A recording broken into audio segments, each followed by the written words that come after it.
Hey guys, today I'm going to show you how you can change the language on your Mercedes-Benz dashboard using MBUX.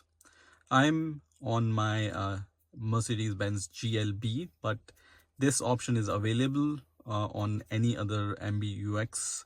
So if you are using any other variants of Mercedes-Benz which uses MBUX, the option will be same. So what you need to do is just scroll here until you see the settings option. So just press on the settings option here, and in the settings just scroll this option. So here in the settings you need to press on system first, so just press on system here. So I'm going to press on system, and then when I scroll down here I can see this language option. So I'm going to press on language option. Right now English is selected. In my case I can change this language. For example, I can choose Deutsch or German language, and then the language of the MBUX interface will be changed to German.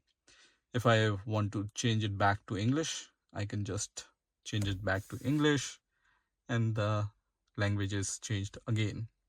So this is how you can change the language on your Mercedes-Benz car if it uses MBUX. I hope you've enjoyed this video, and I will see you in the next video.